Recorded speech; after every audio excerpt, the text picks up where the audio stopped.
Why exactly is it that almost every magazine cover, poster and flyer seems to only have women on?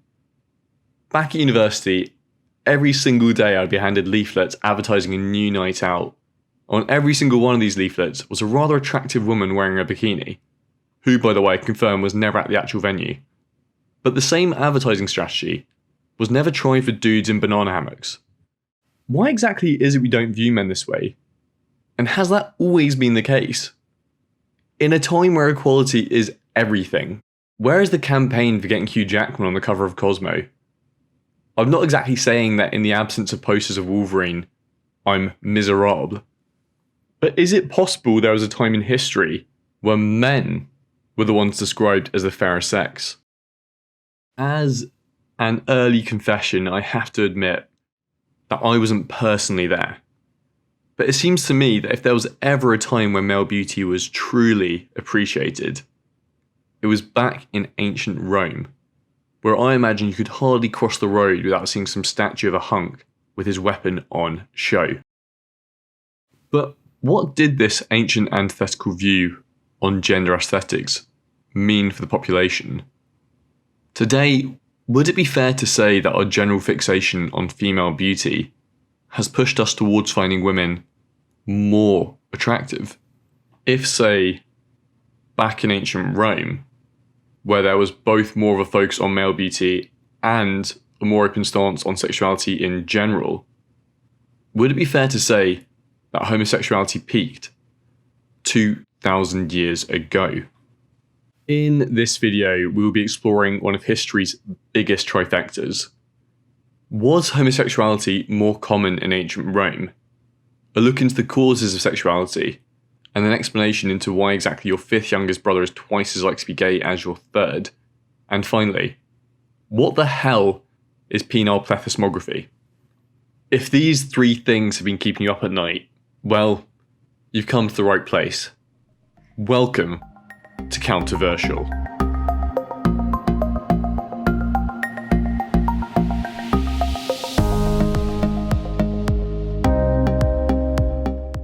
Welcome to Controversial, the place where we discuss heavier topics with a lighter touch. We believe it's precisely those topics which are a bit uncomfortable that most badly need to be understood, and there is no better way to remove prejudice than to understand precisely what is going on. So, was homosexuality more common in ancient Rome? To look into this, I've now Googled, Binged, Yahoo'd, asked, and even encyclopedia'd myself. And the census information simply can't be found. The only plausible explanation is that their consoles must have corrupted.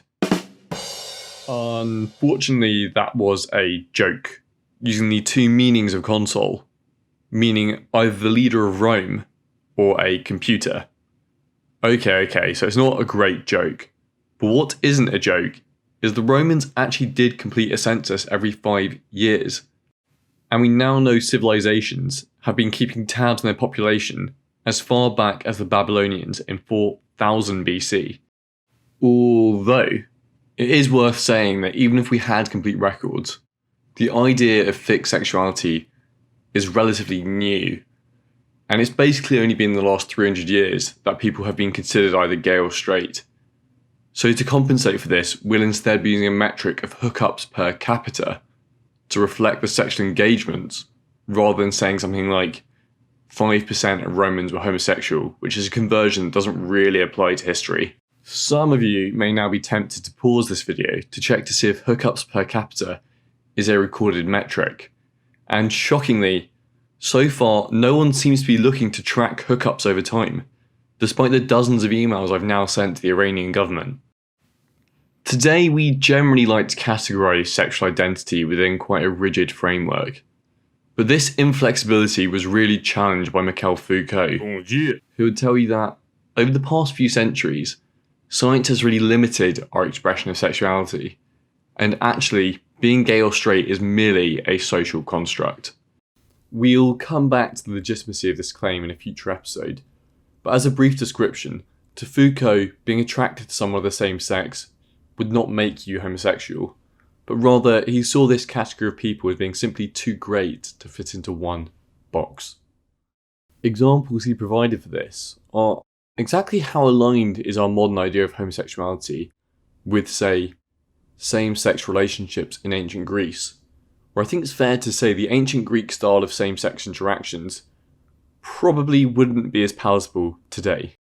Male-to-male relationships during the creation of democracy were pretty dang common, but there were some slight variations to our modern standards.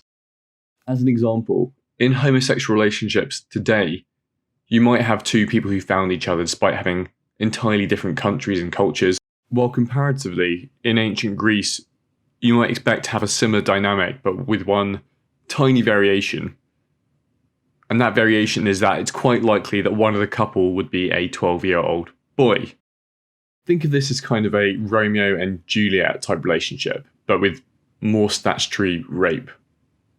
Well, actually, Juliet was 13, so roughly the same amount of statutory rape. But anyway, this type of relationship was known as pederasty, and it was completely acceptable so long as the young man was around 12, and the relationship would continue until the boy grew a beard, at which point he would go out into the world as a man. As someone in my late 20s without much facial hair, I fear this expiration clause could be problematic. But this was in ancient Greece. What exactly happened in Roman civilizations? Well, the Romans were bloody obsessed with social status. They didn't really care who you slept with, but it was a big old-fashioned no-no to be passive in a relationship. If you were a freeborn man, you could go to town with whoever you wanted, just so long as you were the top. But just like double denim in the late 90s, pederasty gradually fell out of circulation with the Romans. Personally, I believe this is due to a combination of their utter obsession with proving how dominant they were, and the fact they started to use urine as laundry detergent.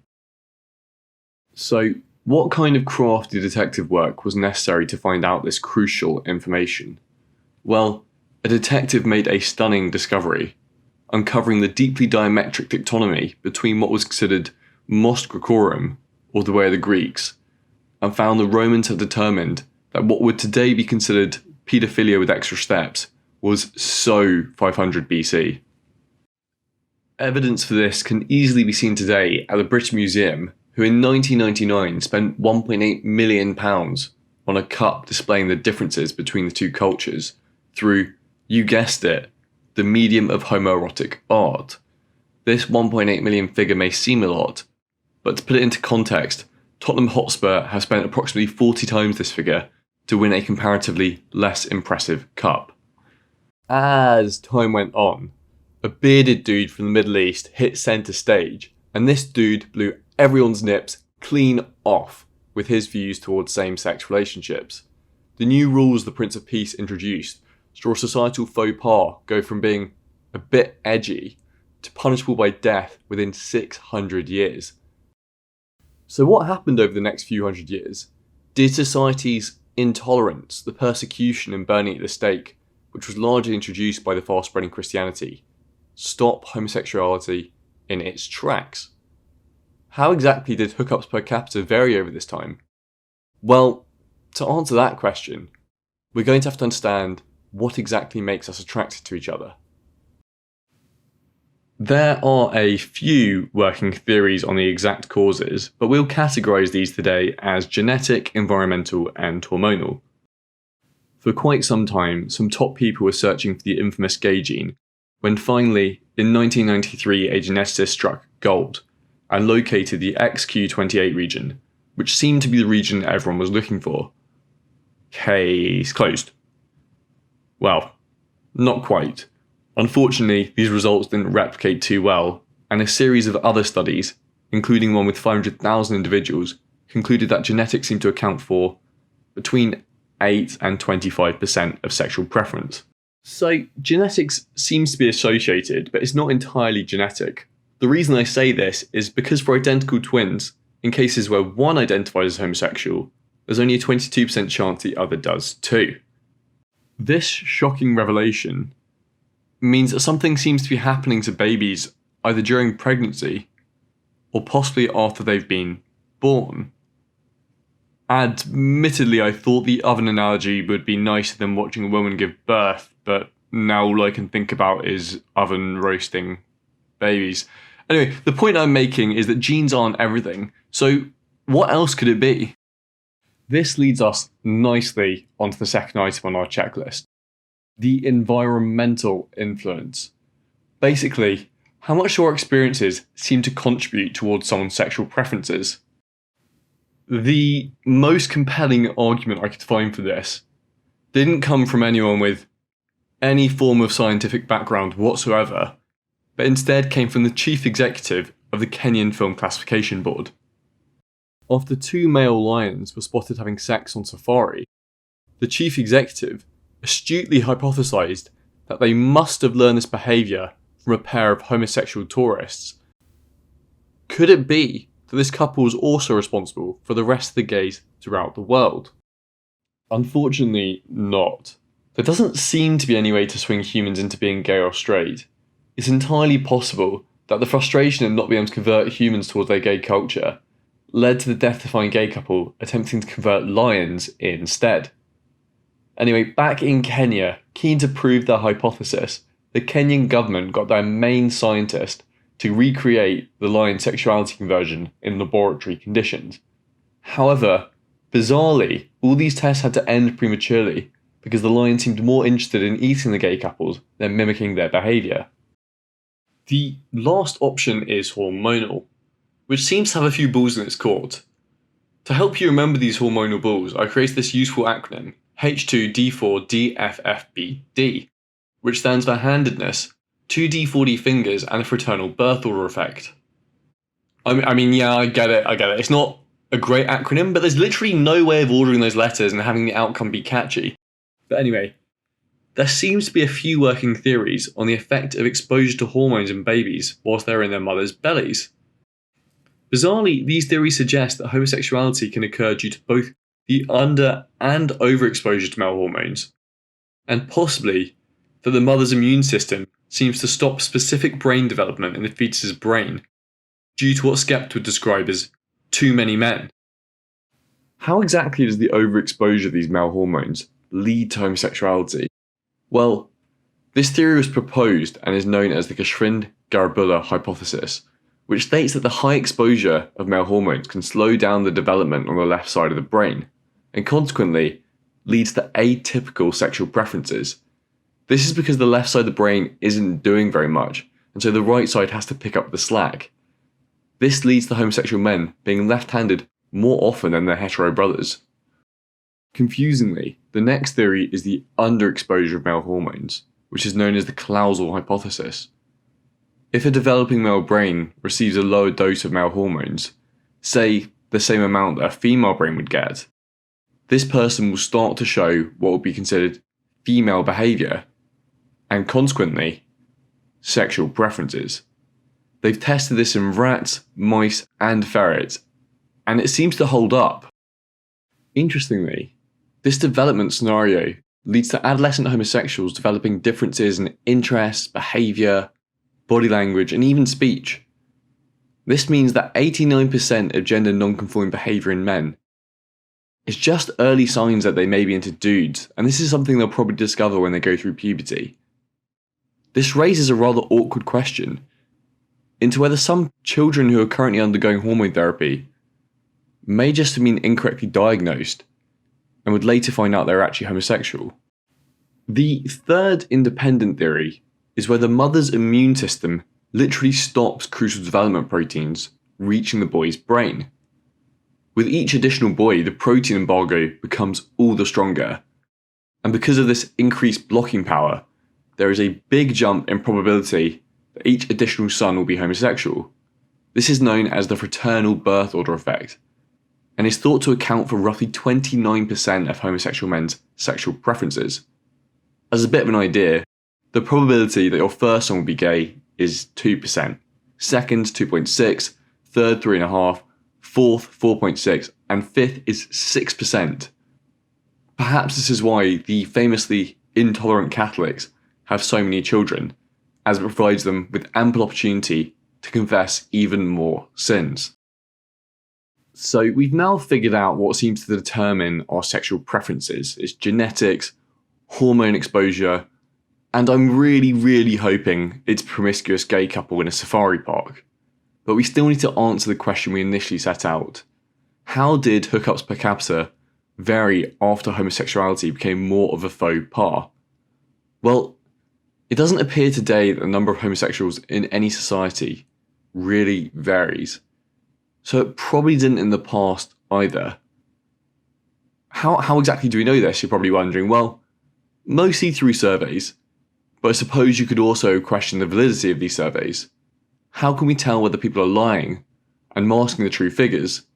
Well, in the past century, some top scientists developed some top tools. The toppest tools, some would say.